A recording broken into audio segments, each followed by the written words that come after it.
listening to the Fours Up Podcast with your host, Marsh.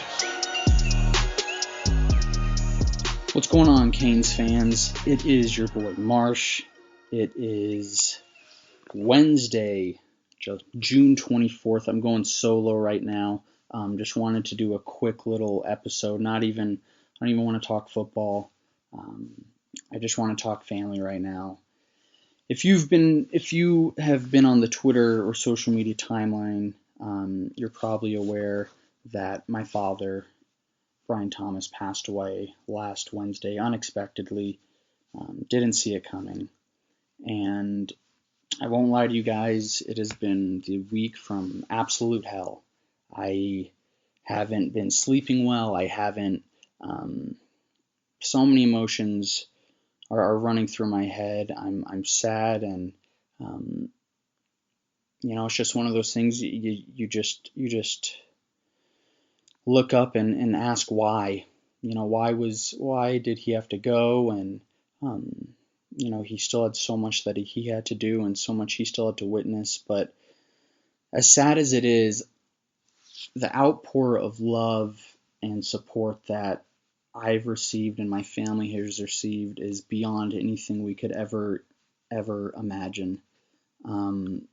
Hurricanes fans, Hurricanes coaches, Hurricanes players, so many have reached out, and I wanted to just name off a few because it really did mean a lot to me. Greg Rousseau, Tate Martell, Mike Harley, Will Mallory, Ja'Kai Clark, DJ Dallas, Ken Dorsey, Braxton Berrios. Braxton sent me a very nice message. I almost fainted when I saw that, and my good friend Brad Kaya as well. And then Coach Field, who's been so nice to not just me but all of Hurricanes fans.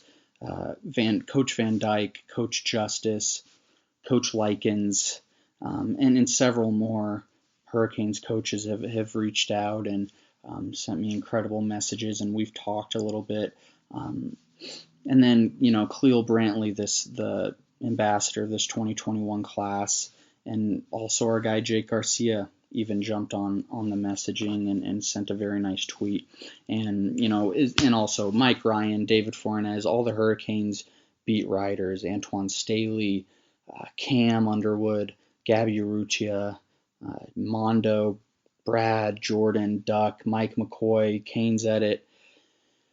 I just can't. I'm not even close to naming all of the people that have sent their best wishes and thoughts and prayers, and guys, that means absolutely so much. In reality, I've met maybe 2 to 3%, of the people who follow me or I follow on Twitter, and just the fact that my family has received actual love, and we felt just so much support from the University of Miami fans, coaches, and players. I couldn't even believe it. It still is amazing. It still is amazing. And if I were to name every person or list off every person, and I would like to, but that would take days probably. A few people, Edit, Steve, Big Spade, and a few other guys, Toast. Whether it was the Florida game last year or the Virginia Tech game last year, there was a select few guys who, Canes fans, who did meet my father and my mother, and just the things they had to say about him mean so much. And the night before the Gator game, I've told the story many times, but we were all, in those restaurants or bars in the downtown Orlando area the night before the game, and my dad surprised me. He flew in to Orlando for the weekend to come to the game with me, and not only that, but he hung around, with me in downtown Orlando. Edit was there, and they're both Hollywood, Florida guys just like me. And they talked for hours about South Florida, and my dad talked to several Hurricanes fans. And if you've been listening to my podcast or reading my articles on State of the U the past few years, you know that I was very, very proud of my dad and proud to be his son. I always like to brag about him. My dad's the kind of guy, or was the kind of guy, that just took over the room when you went in there. But it wasn't a cocky thing. It wasn't an ego thing. He was one of the most loving people I've ever met, or I ever have met. Was always willing to do things for other people, whether it was when he was fulfilling church responsibilities or in business. He did everything to make other people happy, and everyone loved him. I've never met a person that wasn't a fan of my father, and I don't know if some people are lying or not, but just knowing who my father was and the way he treated other people, I can't see anyone not liking him. And he was, and allow me just to give like a little tribute to my father. Born and raised in South Florida, Hollywood, Florida, went to South Broward High School, served in the United States Marines, served a 2-year mission for our church in Norway, the Church of Jesus Christ of Latter-day Saints, and grew up a Hurricanes fan in South Florida, went to the games in the late 80s, early 90s, and then he took me to my first game in 2002. I was 7 years old. It was the wide left game against Florida State. And the first game I ever remember distinctly watching was with him. It was the Fiesta Bowl against Ohio State. I remember he told me all of his buddies who were Canes fans were throwing parties and game watch parties, and he chose to watch it with his 7-year-old son instead. And I'll never forget that once the game ended and the Canes lost in double overtime, I was bawling my eyes out. I mean, I was only 7, so I really had no idea what was going on, but my father carried me to my room, and throughout the years, he would always apologize to me that he made me watch that game up until about 2 or 3 in the morning when it ended. But he raised me to be a sports fan. He loved the Dallas Cowboys. He loved the Hurricanes. He loved the Miami Heat.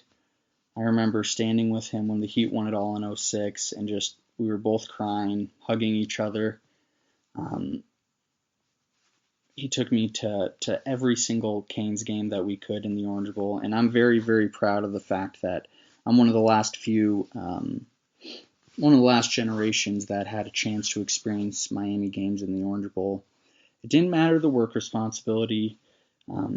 Sometimes he couldn't go to the games because of church responsibilities and his obligation there, but there were few Saturdays from 2004 to 2007 where him and I weren't at the Orange Bowl, tailgating early in the morning, usually watching the Hurricanes lose, but we were still there. Last game at the Orange Bowl, we were there. When Miami played Notre Dame in Chicago in 2012, he flew us out there. When they played Wisconsin in the Orange Bowl a few years ago, he flew us out there too. He loved the Hurricanes with all of his heart, and the reason why I got into sports writing and sports media was because of my father. And I've told this story a few times, but I had just come back from my 2-year mission for my church, and I was planning on going to law school to be an attorney and later a politician. I wanted to be just like the Kennedys. And I know that's funny to think about now, knowing the person I am and how rambunctious I am. But it was about a month into the semester, and my father looked at me, and I was just glaring at a law book. I don't even know what law it was. And we just started talking, and he said, "This isn't what you want to do. You know what you want to do. You've always loved sports. You've always had a passion for it. Do that." And from that day forward, the next day, I went and changed my major and never looked back. And I take a lot of pride in the last thing that I talked to him with was saying how the Fours Up podcast was ranked then the 8th football podcast in the United States of America. And typical of my father, his response was, "Good job, son. Who was number 7?" And I told him it was a podcast about the Steelers. And he said, "You let a podcast from Pittsburgh beat you?" And if you know my father, that was typical Brian. He was the greatest competitor and the greatest motivator that I ever knew, and just one of the best people. He would do anything for anyone, whether it's drive up to Ocala in the middle of the night for his church and back in the same night. I know because I was with him.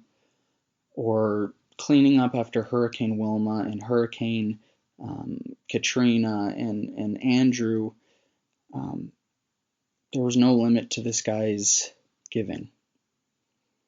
And he never wanted any for himself. He just wanted to make other people happy. And that's what he did. I had 25 great years with him on this earth, and it's going to be hard as hell. I'm not going to lie. Hopefully this drops today or tomorrow, but I'm planning on coming back on the show next week or maybe even the week after. It's hard to talk about football when your mind is on anything else, but I just wanted to say again, guys, that I love you all. Thank you so much for your prayers and your messages and the phone calls and the care packages. It means so much, and it really just put a whole new meaning into what Kane's family really is, and I can't thank you guys enough, and neither can my family. And so I'm going to leave with that. I will talk to you guys next week. Love you guys, and go Canes as always. This has been the Fours Up Podcast.